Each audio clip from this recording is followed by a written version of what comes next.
Bom dia, meus irmãos. Nós vamos continuar a exposição da Palavra de Deus, o estudo do Evangelho segundo São Lucas. Eu gostaria que você abrisse lá em Lucas capítulo 3. Evangelho de Lucas, capítulo 3. Nós já estudamos o capítulo 1 e o capítulo 2 de Lucas. Nós gastamos mais tempo aqui. O capítulo 1 e 2 de Lucas narra justamente o anúncio do nascimento de João Batista, o anúncio do nascimento de Jesus Cristo. Ainda no capítulo 1, o nascimento de João Batista, e no capítulo 2, nós estudamos a semana passada, o nascimento de Jesus Cristo. Todos nós sabemos que João Batista foi o precursor, aquele que veio preparar o povo de Israel para receber o Messias. Mas eu queria destacar hoje, no capítulo 3, não a figura de João Batista, porque nos 20 primeiros capítulos tem o ministério, a pregação de João Batista. Mas eu quero estudar com vocês, hoje, a importância que Lucas dá para a pessoa do Espírito Santo e a relação que existe entre a pessoa do Espírito Santo e Jesus Cristo. E ao mesmo tempo fazer um paralelo de que como eu e você, como crentes, nós dependemos também do Espírito Santo. Aliás, Lucas, ele é conhecido como o evangelista do Espírito Santo. Lucas é quem fala mais acerca da doutrina do Espírito Santo no Evangelho. E é Lucas que também escreve o livro de Atos dos Apóstolos para relatar os atos do Espírito Santo, porque foi o Espírito Santo trabalhando através da vida dos apóstolos. E eu queria hoje que você abrisse, por favor, aí Lucas, capítulo 3. E a gente vai trabalhar um pouquinho sobre o tema, né? Esse tema maravilhoso que é a relação do Espírito Santo com o ministério e com a vida de Jesus Cristo.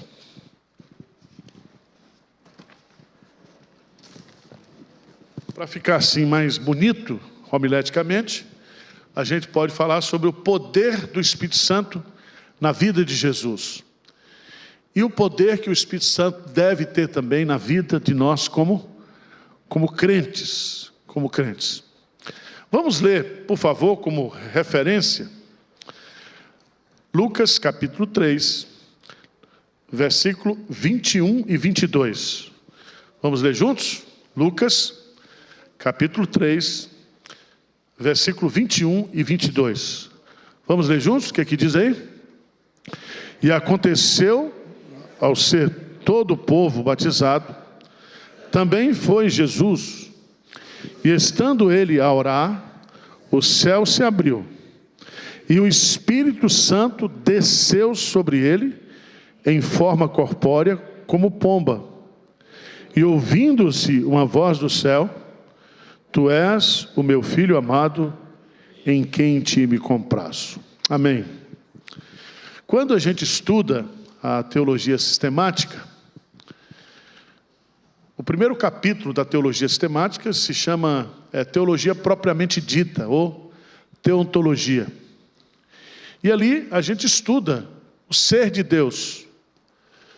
Você estuda ali os nomes de Deus, você estuda os atributos de Deus, você estuda a criação de Deus.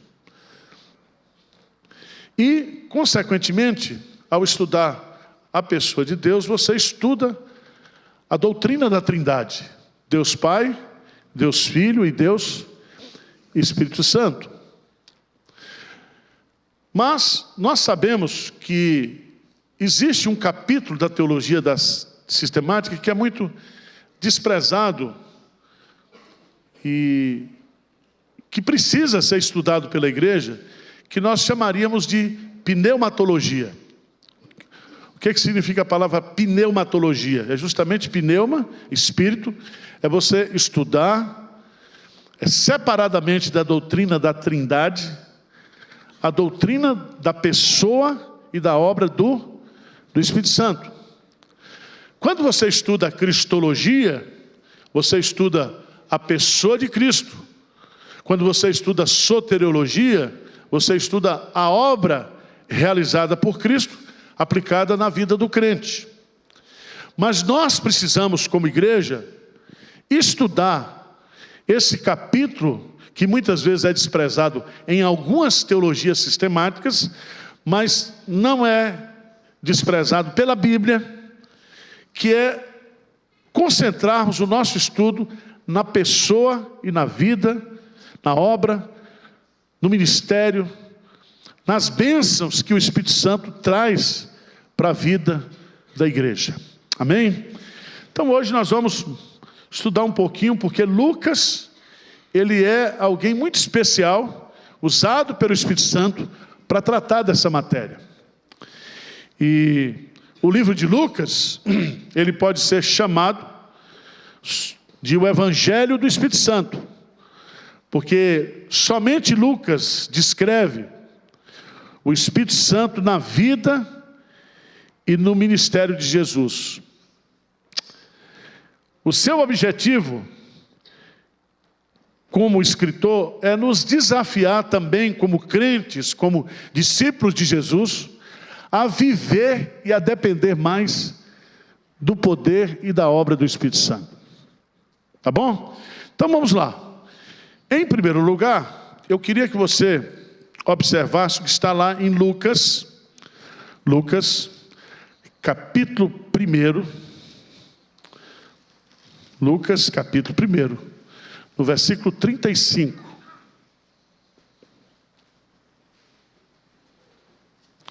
Lucas, capítulo 1, versículo 35. Vamos ler juntos aí, o que diz? Respondeu-lhe o anjo: descerá sobre ti o Espírito Santo, e o poder do Altíssimo te envolverá com a sua sombra. Por isso também, o ente santo que há de nascer será chamado o quê? Filho de Deus. Veja bem, nós estamos aqui no início do Evangelho. E Lucas fala da presença do Espírito Santo na concepção de Jesus. Você vai encontrar Mateus destacando a figura do Espírito Santo lá na grande comissão, né? Mateus capítulo 28, ide, fazei discípulos de todas as nações, batizando-os em nome do Pai, do Filho e do Espírito Santo. Mas Lucas, ele começa a falar da pessoa do Espírito Santo no capítulo 1, no nascimento de Jesus. Se você vai para o Evangelho de João, você vai descobrir que no capítulo 14, 15 e 16 de João, o próprio Jesus Cristo, ele nos traz um ensinamento acerca da pessoa do Espírito Santo. Mas Lucas começa a mostrar essa relação que existe entre a pessoa de Jesus e o Espírito Santo. E todos nós sabemos que Jesus Cristo, ele não foi concebido através de um ato sexual, de um coito sexual, ou através de um laboratório, né? De um bebê de proveta. Mas diz o texto aí, descerá sobre ti o Espírito Santo, e o poder do Altíssimo te envolverá com a sua sombra. Por isso, também o ente que há de nascer será chamado o quê? Filho de Deus. Ou seja, o ato de Jesus se tornar um sêmen, se tornar um bebê dentro do ventre de Maria, isso foi um ato de quem? Do Espírito Santo. Vocês estão entendendo ou não? Então, a encarnação de Jesus começa com essa obra do Espírito Santo. Agora, o que isso tem a ver comigo e com você? Eu queria que você fosse lá, por favor, por Evangelho de João, capítulo 1, Evangelho de João, capítulo 1, versos 12 e 13. Diz assim, João 1, 12 e 13. O que diz? Mas a todos quanto receberam, deu-lhes o poder de serem feitos, quê? Filhos de Deus. A saber, os que creem no seu nome. Versículo 13, lê comigo. Os quais não nasceram do sangue, nem da vontade da carne, nem da vontade do homem, mas de Deus. Preste atenção.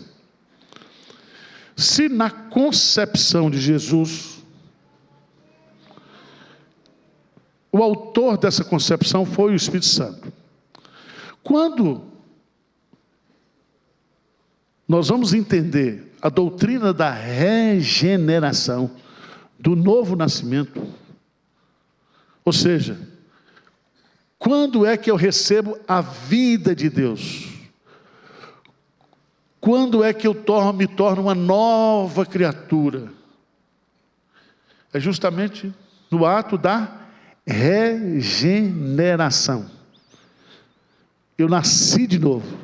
Quem é o agente desse novo nascimento? Quem é? O Espírito Santo.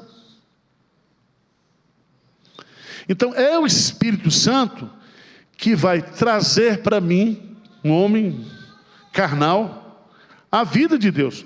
Eu vou nascer de novo através do Espírito Santo. Veja aí, por favor, o Evangelho de João, capítulo 3.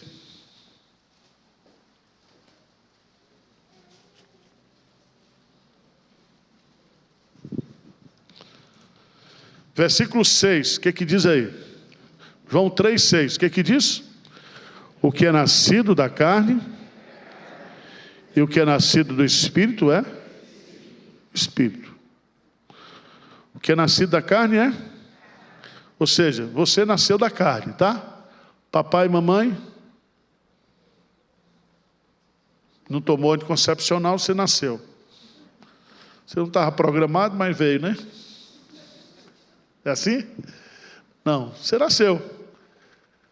Nasceu da carne, nasceu de um coito sexual comum. Mas ele diz, mas aquele que é nascido do Espírito é Espírito. Significa que quem produz o novo nascimento, quem faz de mim e de você uma nova criatura, é o Espírito Santo.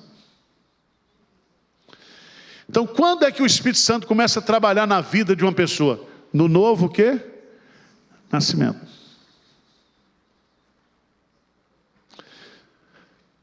E o que o Espírito Santo faz quando ele me regenera? Quando ele me torna uma nova criatura? Ele passa a habitar dentro de mim. Eu passo a ser templo, santuário do Espírito Santo. Por que isso? Porque a vida que eu vou levar agora, a partir de agora, uma vida vitoriosa, tem que ser no poder do Espírito Santo. É o Espírito Santo que vai me regenerar, vai passar a habitar em mim, e vai me dar força espiritual, para que eu possa o quê? Vencer o pecado, mortificar o pecado e viver uma vida de santidade. O Espírito Santo, ele é um agente o quê? Santificador. Ele vai me ajudar. Vocês estão entendendo ou não?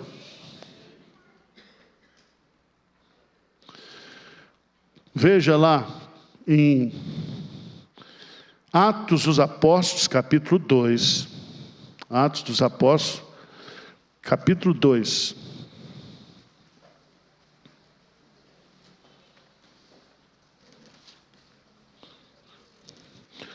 No versículo 38, quando Pedro prega o sermão acerca de Jesus Cristo, e que faremos, irmãos, versículo 37, versículo 38, lê comigo. Respondeu-lhes Pedro: arrependei-vos e cada um de vós seja batizado em nome de Jesus Cristo para a remissão dos vossos pecados e recebereis o quê? O dom. Não recebereis o poder do Espírito Santo, recebereis o quê? O dom. O dom aqui é o presente, a pessoa do Espírito Santo. Quando é que um crente recebe o Espírito Santo? Quando é? Na sua conversão. Porque é o Espírito Santo que regenera você, converte você. Na linguagem de Paulo, veja lá Efésios, capítulo 1. Efésios, capítulo 1.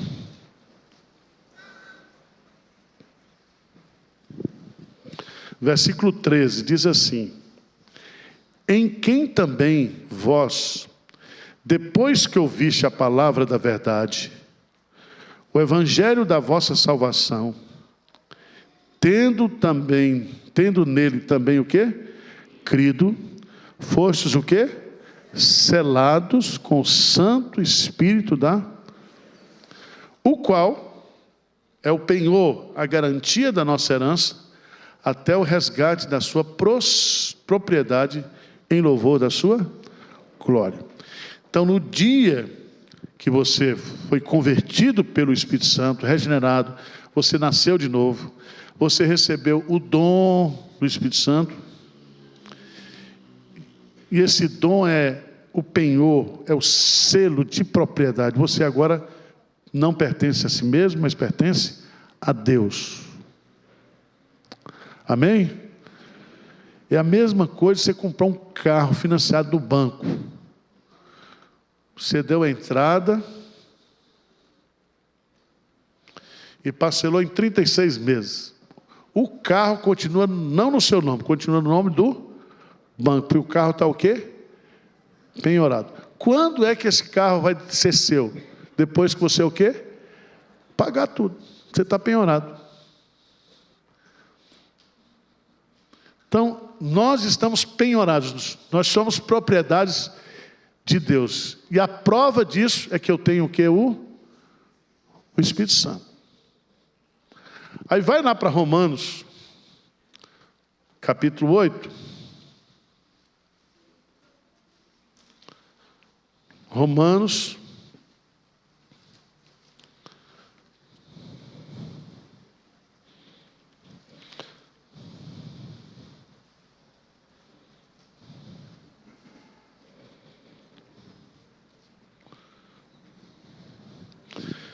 se você observar,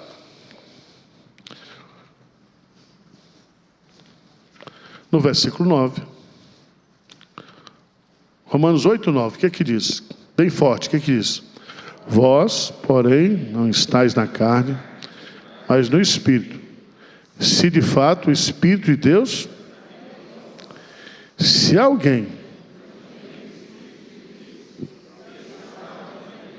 Então, qual é a prova de que eu sou de Deus? A presença do Espírito Santo. Se você não tem o Espírito Santo, você não é de Deus. Mas se você tem o Espírito Santo, e você recebeu o Espírito Santo quando? No dia da sua? Não foi no culto de oração, não. Tem gente, não, eu recebi o Espírito Santo, foi no culto, pastor. Ah, ali eu recebi o Espírito Santo. Não, você pode ter recebido ali uma influência do Espírito Santo, né? Mas o Espírito Santo passa a habitar no crente, no ato da sua o quê? Conversão. Porque o Espírito Santo é o agente da conversão.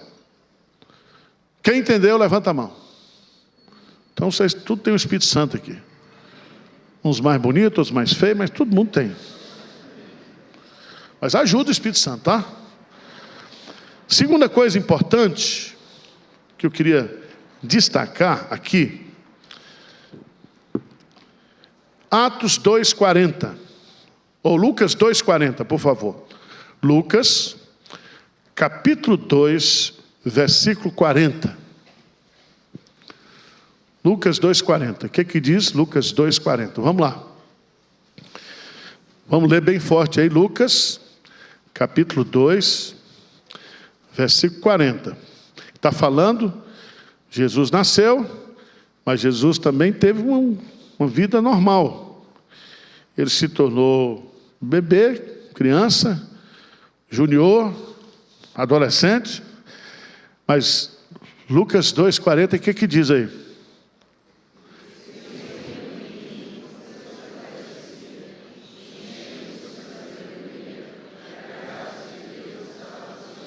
Então, Jesus Cristo aí. Então, é muito importante. Só Lucas coloca isso. Crescia o menino e se fortalecia, enchendo-se de sabedoria, e a graça de Deus estava o quê? Sobre ele. O que Lucas está querendo dizer com isso? Abre a sua Bíblia lá, em Isaías capítulo 11, versos 1 e 2. Isaías capítulo 11, versos 1 e 2. Esse texto é o cumprimento da profecia de Isaías. Porque do tronco de Jessé sairá um rebento. E esse rebento quem é? É Jesus. Vamos ler juntos? Isaías capítulo 11, versos 1 e 2. O que diz aí? Do tronco de Jessé sairá um rebento, e das suas raízes um renovo. Repousará sobre ele o Espírito do Senhor, o Espírito de sabedoria, o Espírito de entendimento, o Espírito de conselho e de fortaleza, o Espírito de conhecimento e de temor, o quê? Então veja bem, todo esse Espírito aqui se refere ao ministério do Espírito Santo na vida de quem? De Jesus. Essa profecia aqui está descrevendo justamente a obra do Espírito Santo na vida de Jesus. Porque se Jesus, ele foi perfeito e santo, na sua concepção, ele não herdou pecado, toda a sua vida foi uma vida o quê? De santidade. Então Jesus, presta atenção, Jesus na sua adolescência, ele não pecou. Jesus, quando era jovem, não pecou. A Bíblia diz que ele foi tentado em todas as coisas, mas sem o quê? Por quê? Porque repousava sobre ele o quê? O Espírito Santo. O Espírito Santo que o gerou, o sustentava. Vocês estão entendendo ou não? Então Jesus não poderia pecar, mesmo sendo um ser humano, porque ele era santo desde a sua o quê? Concepção.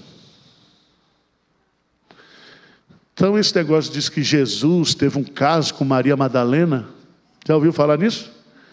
De Magdala. Isso aí é ficção. É uma forma de tentar destruir a santidade de Jesus. Outros dizem que Jesus era homossexual, que tinha um caso com João,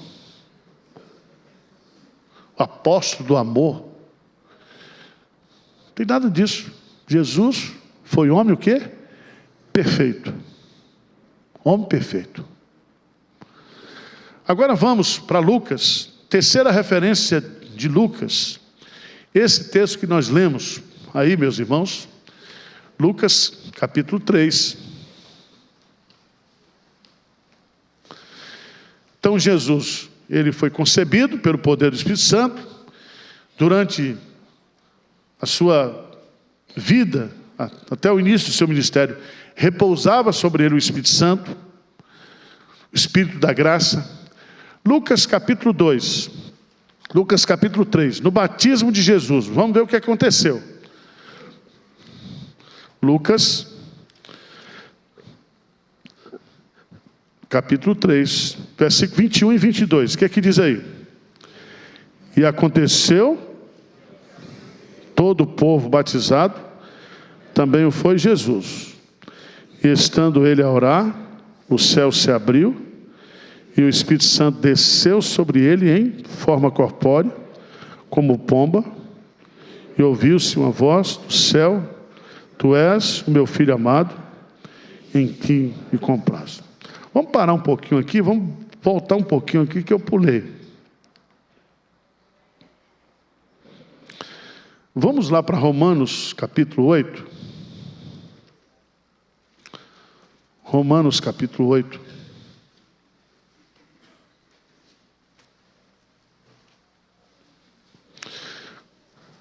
Porque o capítulo 8 de Romanos vai nos ensinar que eu e você, como crentes, nós podemos também ter uma vida vitoriosa sobre o pecado. A gente não vai se livrar do pecado, mas a gente pode ter aqui uma vida vitoriosa. Por quê? Porque se eu fui regenerado pelo Espírito Santo, e o Espírito Santo habita em mim, o ministério do Espírito Santo na minha vida agora, qual é? É me santificar. É me santificar. Veja lá em Romanos capítulo 8, a partir do versículo 1: Agora, pois, já nenhuma condenação há para os que estão em Cristo Jesus, porque a lei do Espírito da vida em Cristo Jesus te livrou da lei do pecado e da morte. O que significa isso? Porque a lei do Espírito da vida em Cristo Jesus te livrou da lei do pecado e da morte. Presta atenção, lá na antiga aliança tinha a lei, os 10 mandamentos. E Deus dizia para o crente na lei o seguinte: olha, obedeça os mandamentos. Só que o crente do Antigo Testamento, ele não tinha dentro de si o quê? O Espírito Santo.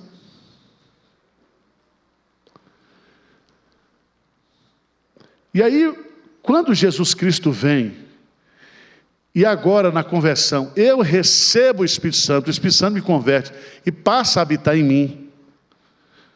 O ministério do Espírito Santo agora é me santificar, é cumprir a lei de Deus.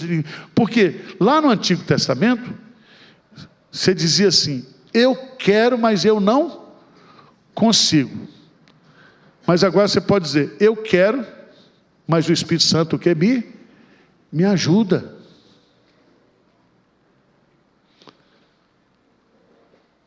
Então a lei agora não está mais nas tábuas da lei. Deus escreveu a lei nos nossos o quê? Corações. O Espírito Santo está dentro de nós. Aí o que o Espírito Santo faz? Veja a partir do versículo 3. Porquanto que for impossível a lei do que estava enfermo pela carne, isso fez Deus enviando seu próprio Filho, em semelhança de carne pecaminosa, no tocante ao pecado. E com efeito, condenou Deus na carne o pecado, a fim de que o preceito da lei se cumprisse em nós, que andamos segundo a carne, mas segundo o quê? O Espírito. Então, eu não podia cumprir a lei, Jesus Cristo o quê? Cumpriu a lei em meu lugar. E agora Ele põe o Espírito Santo dentro de mim. O que o Espírito Santo vai fazer dentro de mim? Versículo 5, lê comigo. Porque os que se inclinam para a carne, cogitam das coisas da carne, mas os que se inclinam para o Espírito, primeira coisa que o Espírito Santo vai fazer dentro de mim, é inclinar o meu coração para a carne ou para o Espírito? Para o Espírito. Vai começar a colocar em mim um desejo pelas coisas de Deus, pela santidade. Vai inclinar o meu coração para isso. Mas não somente isso.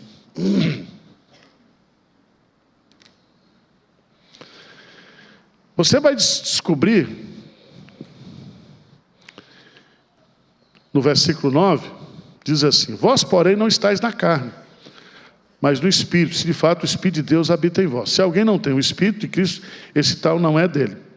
Se, porém, Cristo está em vós, o corpo, na verdade, está morto por causa do pecado, mas o Espírito é vida por causa da justiça.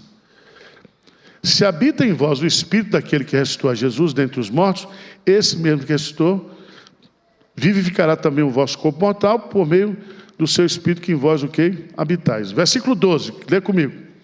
Assim, pois, irmãos, somos o quê? Devedores não à carne, como se constrangidos a viver segundo a carne. Então, nós temos agora o dever, a obrigação, não mais de viver segundo a carne, mas de viver segundo o Espírito, porque o Espírito está dentro de nós. E ele vai inclinar o coração para a gente. Ele vai nos dar força para a gente vencer o quê? A tentação, a carne. Veja que vai usar aqui algumas palavras que são muito importantes. No versículo 14, no versículo 13, diz assim: porque se viver segundo a carne, caminhais para a morte, mas se pelo Espírito mortificardes o feito do vosso corpo, certamente o quê? Grifa essa palavra mortificar. O que é mortificar? É anular a vida do pecado dentro de mim. Então, por exemplo, você, antes de ser crente, você era um mentiroso, sem vergonha, desvalado. Agora você virou crente. O Espírito Santo habita dentro de você. Você vai ter uma coceira na língua para mentir. Que é o seu velho o quê? Homem. Mas o Espírito Santo vai inclinar você agora a não o quê? Mentir. Aquele que mentia, não minta mais e passe a falar o que há. Por quê? Quem é que vai mortificar esse desejo seu? O Espírito Santo. Mortificar. O que é mortificar? É matar. Então, Benjamin, antes de ser crente, você gostava de um joguinho de baralho, carteado. Estou dizendo que é verdade não, sabe? Só estou usando aqui. Não me pega lá fora não, tá? Gostava daquilo. Jogava um carteado apostando. Depois você virou crente, aí Benjamin agora não joga mais carteado. Ele agora é uma nova o quê? Mas tem hora que ele vê um baralho assim, dá uma coceira, ele vai, volta. Tem um amigo que liga para ele, amigão, vem aqui, Benjamin, jogar um carteado. Calma. Quem já enfrentou isso na vida? Não estou falando de carteado, não. Você fazia antes no mundo, depois você virou crente. E agora aquilo para você que era motivo de orgulho, virou agora motivo que é de vergonha. Quem é que vai mortificar isso? O Espírito Santo.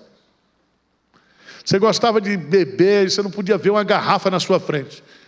Agora você é crente, uma nova criatura. Você continua com vontade de beber. E beber moderadamente um vinho não é pecado. Todas as coisas me são lícitas, mas nem todas as coisas o quê? Me convêm. Todas as coisas me são, mas não me deixarei dominar por nenhuma delas. Eu tenho um domínio próprio, o Espírito Santo agora me dá o controle. Eu tenho um domínio próprio. E domínio próprio não é só para bebida, é para tudo. Tá certo? Que tem uns crentes que não bebem, mas come para valer. Não tem domínio próprio para comer. Não tem domínio próprio para gastar. Só vive encrencado no cartão de crédito. E eu ainda orando, Senhor, me ajuda a resolver minha dívida. Primeira coisa, joga fora o cartão. Isso aí nem o Espírito Santo manda dizer, só você usar um pouquinho a inteligência. Então, mas o Espírito Santo ajuda a mortificar. Veja aí, no versículo 14, diz que o Espírito Santo ajuda a mortificar, que o Espírito Santo vai nos guiar também, pois todos que são o quê? Guiados pelo Espírito de Deus. Versículo 15, porque não recebeste o espírito de escravidão, para viverdes outra vez o quê? Atemorizados, com medo, mas recebeste o espírito de adoção, baseado no qual clamamos o quê? Abba, Pai. Você agora pode chamar Deus de Pai, você pode colocar os seus problemas diante de Deus. O Espírito Santo testifica com o nosso espírito que nós somos filhos de Deus. Então o Espírito Santo vai nos ajudar, irmãos, nesse processo de quê? De santificação. Tem uma coisa aqui que eu não tenho facilidade, que é o negócio de amar. Você tem facilidade de amar? Tem? Louvado seja Deus pelo seu. Mas eu não tenho. Eu tenho facilidade para matar.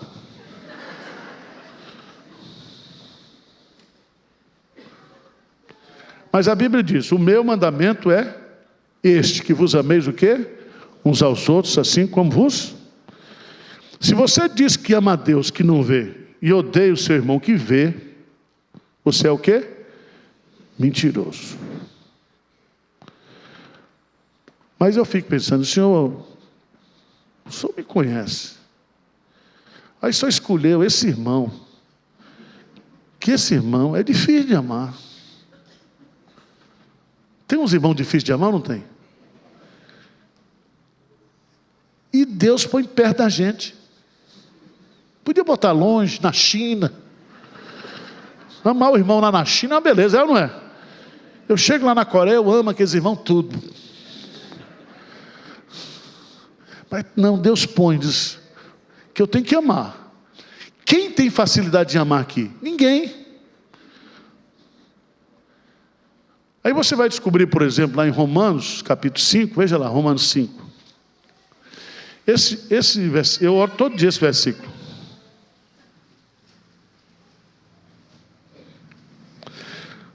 Romanos 5,5 diz assim, ora, lê comigo. Ora, a esperança não confunde, porque o amor de Deus é derramado em nosso coração pelo Espírito Santo. Então o amor de Deus é o quê? Derramado em nosso coração. E quem é que derrama amor no nosso coração? Quem é? O Espírito Santo. Aí a Cris, a minha secretária, diz, pastor, tem um irmão aí querendo falar com você. Aí eu digo, quem é, Cris? É aquele irmão. Meu Deus. Eu tenho que atender mesmo. Eu não posso mandar para o pastor Nilson. Mas eu tenho que entender, meu irmão é minha ovelha. Aí o que eu faço? Aí eu sinto assim, Senhor Deus, derrama amor no meu coração. Derrama amor no meu coração, porque eu tenho que amar esse meu irmão. E o Espírito Santo diz, mas se você não consegue amar aqui, e se ele passar a eternidade com você, como é que vai ser? Aí eu digo, mas lá eu já vou estar glorificado, já está bem arrumado, e ele vai estar glorificado também, vai ser mais fácil. Não é assim? Mas tem uma luta que você passa, tem ou não tem? Então, é o Espírito Santo que vai mortificar o pecado, e é o Espírito Santo que vai vivificar em você as virtudes de Cristo. As virtudes de Cristo. Você diz, pastor, eu não consigo ser paciente. Peça a paciência de Cristo que o Espírito Santo vai lhe dar. Se você diz, eu não tenho a humildade de Cristo. Quem luta aqui contra a soberba no coração? Pronto. Então você diz, Senhor, me torna humilde com Cristo. Só o Espírito Santo vai mortificar a sua soberba e vai vivificar. E depois que você tiver uma experiência, você vai descobrir que é possível. É possível. Tá certo? Eu não sei se você já viveu assim, uma experiência que você ia dizer, eu não vou aguentar. Aí você passa por aquilo, você passa, Deus lhe abençoa, você tira de letra. Aí você diz, é possível. E se a Bíblia diz que é possível, por quê? Se Deus cobrasse de mim um amor e não me desse condição para amar, eu podia dizer, o Senhor pediu, mas não me deu condição. Mas se Ele diz, ame, e me deu o Espírito Santo, é porque Ele vai me dar o quê? A condição. Por isso que a Bíblia fala que Deus opera em nós, tanto o querer, quanto o quê? O realizar. O realizar. Vocês estão entendendo ou não? Então lá. O Espírito Santo, então, que regenerou Jesus, é o Espírito Santo, regenerou não, fez o ato de encarnação de Jesus, é o que regenera. O Espírito Santo que habitava, mantendo Jesus santo, é o que está dentro de mim, de você, para nos santificar. No capítulo de Lucas, que nós lemos 3, só Lucas diz isso. Só Lucas diz lá no capítulo 3, que Jesus, quando estava sendo batizado, o que diz? Lucas 3, gente, nós lemos aí. E aconteceu que, ao ser todo o povo batizado, foi batizado como? Por aspersão ou por imersão? Hein? Aí você, batizado é imergir. Tudo bem. Mas diz que foi batizado. Também foi Jesus. Mas Jesus foi batizado por quê? Porque Jesus foi batizado. Porque Jesus não tinha pecado para se arrepender. Jesus não podia dizer, eu me aceito. Podia? Por que Jesus foi batizado? Fica com essa pergunta teológica para você. Tá certo? Porque tem que crer. Se não crer e não for batizado, não será salvo. Veja bem. Tem que crer para ser salvo. Mas Jesus não creu. E Jesus já estava salvo.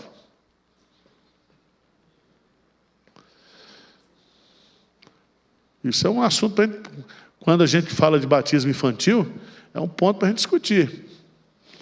A gente não batiza porque a criança creu em Jesus e recebeu Jesus como Senhor e Salvador. Nós batizamos a criança não por causa da fé da criança, mas por causa da fé dos pais. Para que os pais assumam o compromisso de criar os filhos, o quê? Na palavra de Deus. Quem é que vai produzir a fé no coração do filho? É o pai? Não. É o batismo infantil? Não. Quem é que produz regeneração? O Espírito Santo. Se essa criança, filho de crente, não for eleita e não for convertida, não adianta nada ter sido batizado na infância. Tem muitos filhos de crentes que são batizados na infância e depois dos 18 anos somem da igreja. Não é o batismo que salva. O batismo infantil é um compromisso que o pai assume diante de Deus para que os seus filhos sejam membros comungantes, não comungantes da igreja, participem da igreja, porque se o filho não é batizado, ele está fora da igreja. Ele não faz parte do povo. Por isso que lá no Antigo Testamento tinha que circuncidar. Como é que o sujeito era identificado como judeu? Circuncisão. Não está dizendo que esse judeu está salvo. Não está dizendo que esse judeu é temente a Deus. Mas para fazer o sinal externo. Porque o importante é o sinal o quê? Interno. Quem crê e for batizado será salvo. Mas o ladrão da cruz creu e não foi batizado. Foi salvo ou não? Foi, porque o batismo não salva. O batismo é um sinal externo. Sinal externo. Jesus foi batizado. Eu entendo que Jesus foi batizado justamente para corroborar o ministério de João Batista. Jesus Cristo foi circuncidado ao 8º dia. Por que Jesus foi circuncidado? Porque ele era o quê? Judeu. Por que Maria foi lá fazer a cerimônia de purificação? Porque tinha que cumprir a lei o quê? Judaica lá de Levítico. Jesus cumpriu a lei. Tá certo? Agora, diz o texto, versículo 22, versículo 21. E aconteceu, ao ser todo o povo batizado, também o foi Jesus, e estando ele a orar, o céu se abriu. Jesus estava orando onde, quando foi batizado? Dentro do rio?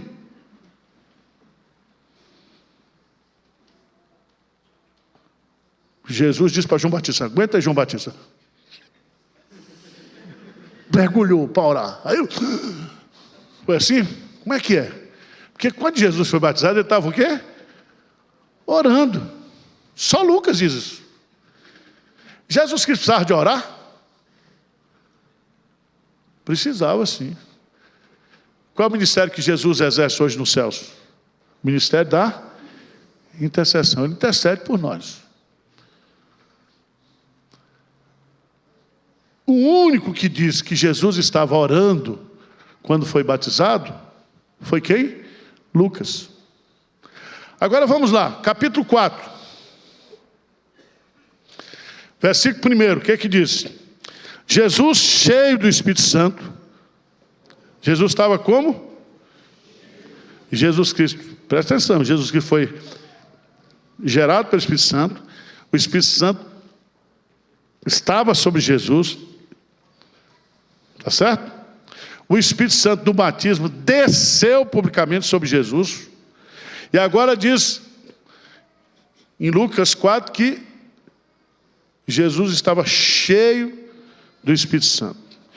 E ele voltou do Jordão e foi guiado pelo mesmo Espírito que no deserto. Quem foi que levou Jesus para o deserto para ser tentado?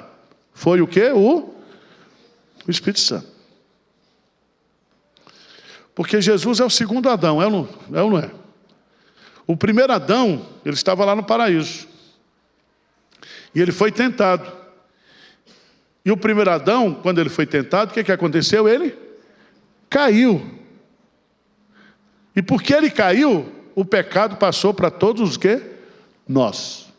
O segundo Adão está sendo levado pelo Espírito Santo para o deserto. Não foi, presta atenção, não foi o diabo que veio atrás de Jesus. Foi o Espírito Santo que levou Jesus para ser tentado no deserto. Quem diz isso? Lucas. E ali ele foi tentado durante 40 dias e 40 noites. Está toda a descrição. Versículo 13, como é que encerra? Passados que foram as tentações de toda o quê? O que significa toda sorte? Jesus foi tentado sexualmente, Jesus foi tentado na área de finanças, de vaidade, toda sorte de tentação, ele foi o quê? Tentado. Toda sorte. Você acha que o capeta caprichou ou não? Caprichou ou não caprichou? Caprichou, porque ele queria, assim como ele destruiu o primeiro Adão, ele queria destruir o quê? O segundo. O que a gente aprende aqui? A gente aprende que nós, no poder do Espírito Santo, a gente também pode resistir o que? Às tentações. O que ele diz na oração do Pai Nosso? Não nos deixes cair em tentação, mas livra-nos do... Então significa que eu e você vamos ser tentados todo dia. Então ser tentado não é o quê? Pecado. O que é pecado? É cair em tentação. Vocês estão entendendo ou não? E às vezes Deus permite que venha a tentação sobre nós. Mas junto com a tentação, Ele vai dar ao quê? O escape. O escape. Tá certo? Então você gosta de dinheiro. Sempre você vai ser tentado nessa área de dinheiro. Se é um sujeito que gosta de mulher, de sexo, você vai ser tentado na área sexual. Você pode vencer a tentação ou não, como crente? Pode. Mas você não vai conseguir vencer a tentação com as suas próprias forças, porque não vai aguentar. Certo? O cara gosta de mulher. Aí vem uma mulher bonitona dando em cima dele. Ele saiu brigado de casa, o que ele faz? Cai. Tem jeito. Como é que você vai vencer a tentação? Com oração e com a Bíblia. Aí Jesus vai nos ensinar. Jesus, você vai dizer, é bonitona mesmo. O senhor caprichou, mas o senhor diz, não adulterarás, né? E minha mulher bonita também, ela não merece isso, bichinha.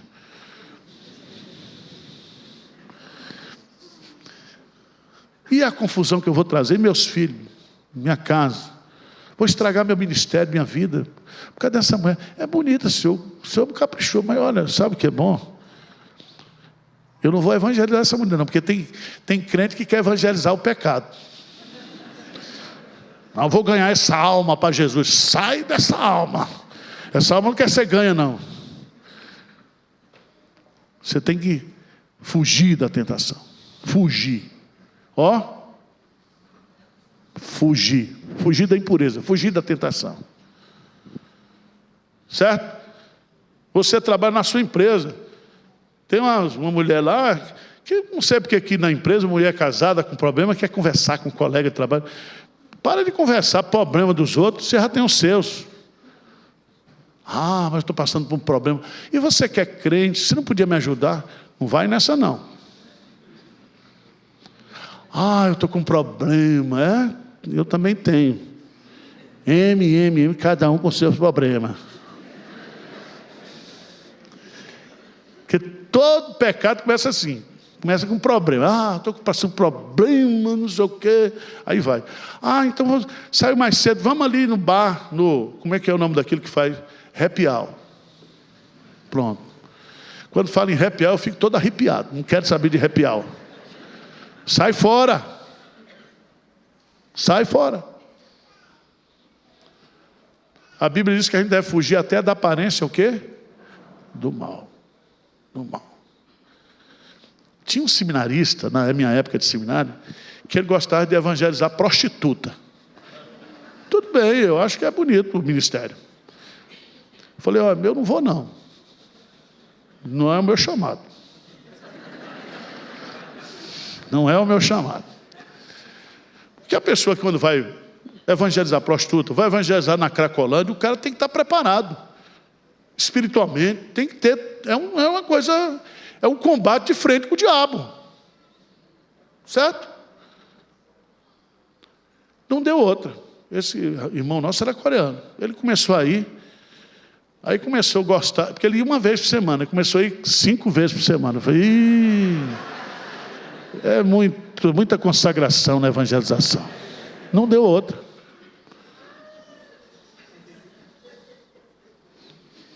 Não deu outra. Eu me conheço, não vou não. Não vou. Lá em Olinda, eu era pastor de Olinda, 360 dias para evangelizar Olinda. Tinha uns que só queriam evangelizar nos 5 dias de carnaval. Eu falei, não vou não. Vamos fazer retiro, sair de Olinda. Pastor, não, nós temos que enfrentar. Eu falei, meu irmão, eu não enfrento não, isso aí eu não vou enfrentar não. Na hora que essa troça passar aí, as meninas com aquela sombria dançando, com pouca roupa, eu vou atrás. Eu não vou não. Não. Porque tem uns crentes que se acha crente, né? Não brinque com a carne, meu irmão. Não se exponha. Cada um se conhece. Se conhece. Eu estou falando aqui de uma área, são outras áreas. Cada um aqui tem que ser o calcanhar de Aquiles. Tá certo? Então, nós precisamos do poder do Espírito Santo para vencer o que? As tentações. Mas vou terminar aqui, porque Jesus vence a tentação pelo poder do Espírito Santo. Mas eu queria que você fosse lá no capítulo 14, no capítulo 5 mesmo, capítulo 4. Versículo 14 diz assim: então Jesus, no poder do Espírito Santo, regressou para a Galiléia e a sua fama correu por todas as... Então ele foi exercer o seu ministério como? No poder do Espírito Santo. Versículo 42 a 44.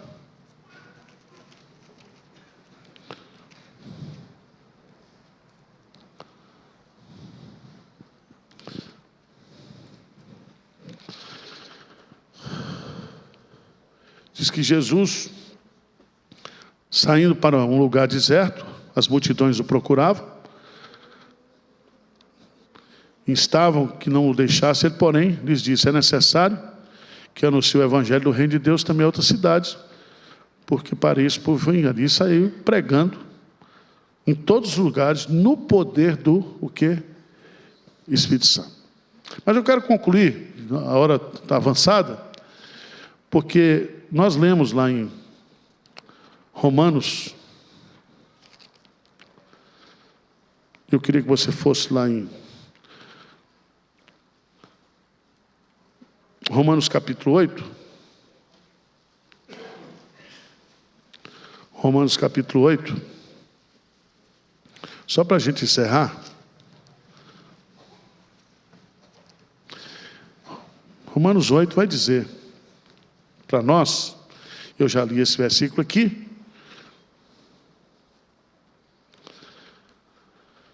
Romanos capítulo 8 vai mostrar que, no versículo 11, Romanos 8, 11, que diz? Se habita em vós o Espírito daquele que...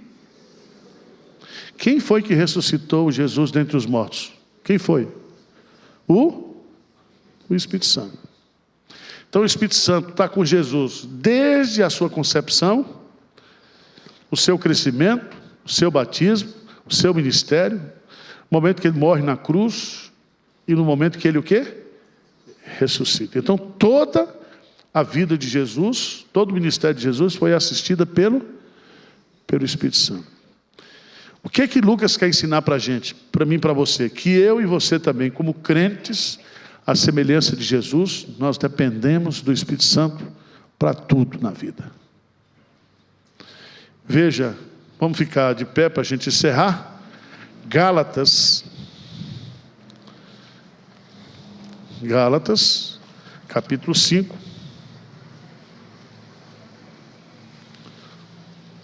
Verso 16 a 18. Gálatas 5, 16 e 18. O que é que diz aí? Digo, porém, andai no Espírito, e jamais satisfareis a concupiscência, porque a carne milita contra, e o Espírito contra a carne, porque são opostos entre si, para que não façais o que porventura seja do vosso. Mas se sois guiados pelo Espírito, não estáis o quê? Sob a lei. Se você estiver sob a lei, você vai cair. Veja que há uma guerra. Lembra de revista em quadrinho, quando você lia, que tinha um anjo aqui e um café? Lembra disso? Você tem uma luta dentro de você. Uma luta para pecar e para não pecar. Uma luta para obedecer a Deus, uma luta para desobedecer. Nas mínimas coisas. Certo? Até no relacionamento conjugal, a forma de responder marido e mulher, você precisa pedir o Espírito Santo.